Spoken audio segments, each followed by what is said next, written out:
नमस्कार, न्याय टीवी में आप सभी का स्वागत है। मैं हूं जुबी निशा।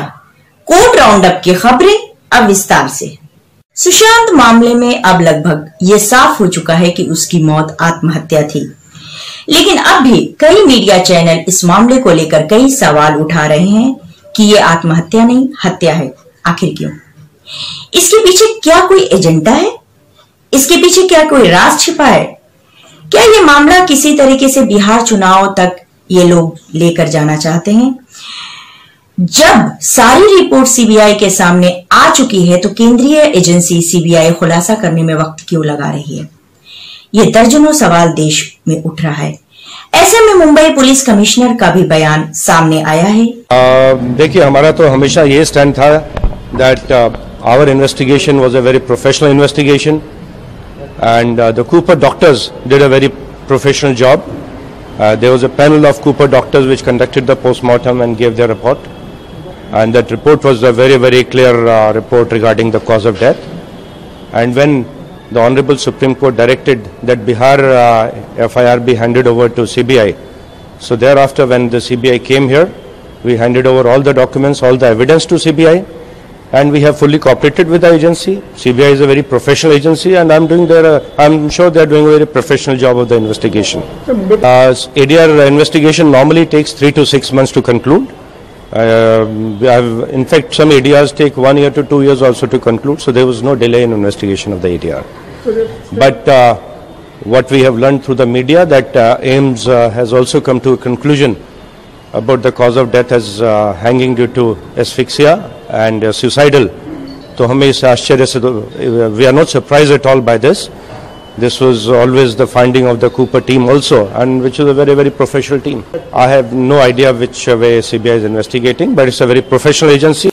वहीं संजय राउत ने टिप्पणी करते हुए कहा है कि अब लोगों को यदि केंद्रीय अस्पताल एम्स पे भरोसा नहीं है तो वो कहाँ जा सकते हैं? देखिए, सुशांत की मौत ये बहुत ही दुर्भाग्यपूर्ण है। एक युवा कलाकार, एक अभिनेता, पॉपुलर कलाकार की जिस तरह से मौत हुई, ये सब के लिए बहुत ही दुखदायक और वेदनादायक घटना है। अब हुआ है तो मुंबई पुलिस ने उसकी जांच की। मुंबई पुलिस के जांच के ऊपर किसी ने प्रश्न चिन्ह निर्माण किया, ये पूरी राजनीति हुई, इसलिए सीबीआई को यहाँ बुलाया गया। अगर आपका सीबीआई के ऊपर भी विश्वास नहीं है तो वी आर स्पीचलेस। राज्य सरकार को बदनाम करने की साजिश की गई। हमेशा पहले दिन से एक बहुत बड़ा षड्यंत्र यहाँ रचा गया। एक तो राज्य सरकार को बदनाम, महाराष्ट्र सरकार को बदनाम करना, मुंबई पुलिस को बदनाम करना, ठाकरे परिवार को बदनाम करना, हम सभी के खिलाफ एक बदनामी का एक मुहिम चलाना। लेकिन उससे सुशांत को न्याय नहीं मिला। ये सब लोग मिलकर सुशांत को भी बदनाम कर रहे हैं और सुशांत के परिवार को भी बदनाम कर रहे हैं। कोई सच बताने की अगर कोशिश की है किसी अखबार ने तो ऐसे कैसे बोल सकते हैं? हमने लिखा है कि एम्स के जो डॉक्टर है, डॉक्टर सुधीर गुप्ता, जो फॉरेंसिक डिपार्टमेंट के हेड है, उनका कोई तो यहाँ पॉलिटिकल कनेक्शन नहीं है, क्या शिवसेना से उनका कोई रिश्ता नहीं है। एक इंडिपेंडेंट डॉक्टर है, एक प्रोफेशनल डॉक्टर्स है, उनकी टीम है, ये उनका रिपोर्ट है। बॉम्बे हाईकोर्ट ने सोमवार को हिंदी फिल्म अभिनेत्री कंगना रनौत द्वारा बृहन मुंबई महानगर पालिका बीएमसी द्वारा उनके बंगले के हिस्से को गिराने के खिलाफ दायर रिट याचिका पर फैसला सुरक्षित रख लिया है। जस्टिस एस जे कथावाला और जस्टिस आर आई छांगला की बेंच ने कई दिनों तक हाई प्रोफाइल मामले में विस्तृत मौखिक दलीलें सुनने के बाद मामले को सुरक्षित रख लिया। सोमवार को पक्षों के लिए वकीलों ने बेंच को बताया है कि उन्होंने अपने बेंच द्वारा निर्देश के तहत लिखित तर्क प्रस्तुत किए हैं।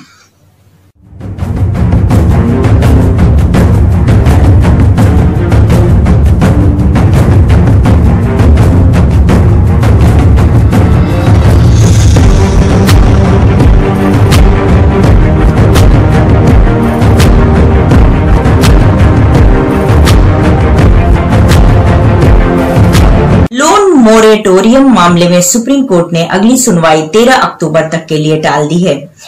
सुप्रीम कोर्ट ने सोमवार को कहा है कि ब्याज पर ब्याज माफी को लेकर केंद्र द्वारा दाखिल किया गया हलफनामा संतोषजनक नहीं है। अब कोर्ट ने केंद्र सरकार और भारतीय रिजर्व बैंक से नए सिरे से हलफनामा दाखिल करने को कहा है। पहले दाखिल किए गए हलफनामे में केंद्र सरकार ने 2 करोड़ रुपए तक के लोन पर ब्याज माफ करने को कहा था, जिसका बोझ खुद केंद्र सरकार उठाएगी, जो अनुमति तौर पर 5,000 से 7,000 करोड़ रुपया होगा।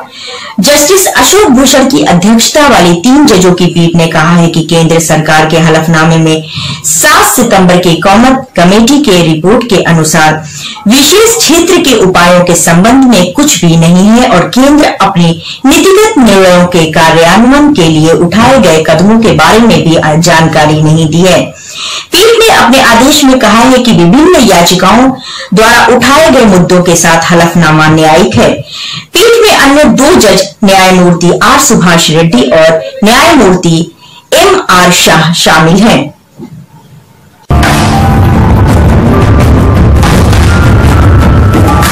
रियल एस्टेट बॉडी CREDAI की तरफ से बात रखने वाले कपिल सिब्बल ने कहा, सरकार के हलफनामे में बहुत से तथ्य एवं आंकड़े निराधार हैं। उन्होंने कहा कि सरकार को अपना पक्ष रखने के लिए कुछ समय दिया जाना चाहिए ताकि वो इस बारे में विस्तृत जानकारी दे सकें। वहीं आर्यमा सुंदरम ने कहा कि रियल एस्टेट सेक्टर को सरकार की तरफ से कोई राहत नहीं दी गई है। इस सेक्टर को लोन रीस्ट्रक्चरिंग की भी सुविधा नहीं दी गई है। 1 सितंबर 2020 से पूरा ब्याज देना पड़ रहा है। नाबालिग बच्चे की कस्टडी के मामले में संबंध में बंदी प्रत्यक्षीकरण की रिट जारी करते समय सबसे महत्वपूर्ण विचार बच्चे की भलाई सुप्रीम कोर्ट ने दोहराया है। शीर्ष अदालत एक पिता द्वारा हाईकोर्ट की लगाई गई शर्तों के खिलाफ अपील पर विचार कर रही थी, जो उसे बच्चे को वापस संयुक्त राज्य अमेरिका ले जाने की अनुमति देते समय लगाई गई थी। शर्त ए के लिए उसे बेंगलुरु के जिला स्वास्थ्य अधिकारी के रैंक के एक अधिकारी से एक प्रमाण पत्र प्राप्त करने की आवश्यकता है, जो यह प्रमाणित करे कि वो देश भारत कोविड-19 महामारी से मुक्त है और नाबालिग बच्चे के लिए अमेरिका की यात्रा करना सुरक्षित है।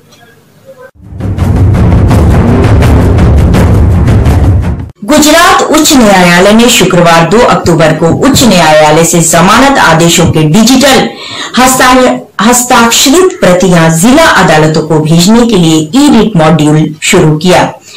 उच्च न्यायालय की ICT एवं ई गवर्नेंस समिति के न्यायाधीशों की सिफारिश पर मुख्य न्यायाधीश विक्रम नाथ द्वारा महात्मा गांधी जयंती के अवसर पर राज्य भर के संबंधित जिला न्यायालयों को उच्च न्यायालय के डिजिटल हस्ताक्षरित जमानत आदेश उपलब्ध कराने के लिए एक नया मॉडल शुरू किया है।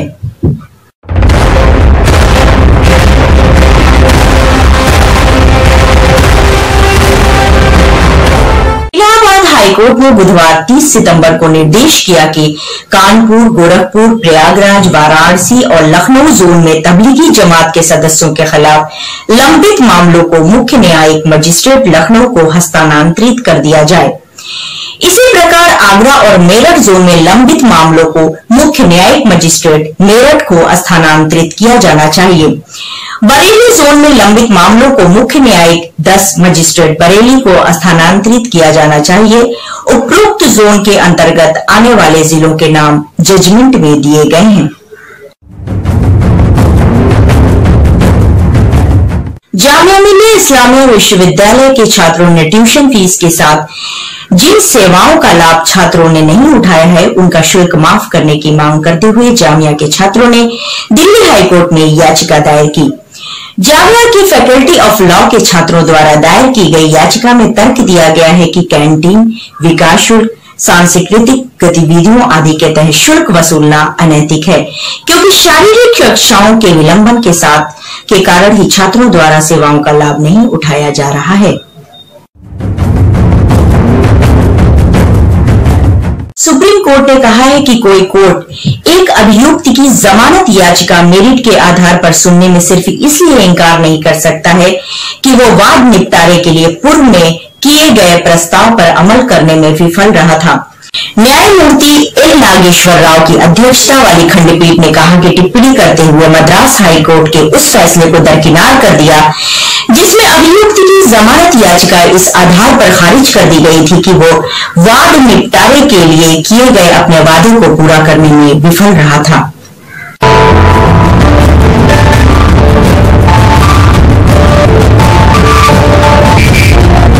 वरिष्ठ वकील और सुप्रीम कोर्ट बार एसोसिएशन के अध्यक्ष दुष्यंत दवे ने शुक्रवार को एक ऑनलाइन लेक्चर कार्यक्रम को संबोधित करते हुए कहा कि यह याद रखना प्रासंगिक है कि महात्मा गांधी ने कहा था कि कानून की अदालत से बड़ी एक अदालत है अंतरात्मा की अदालत।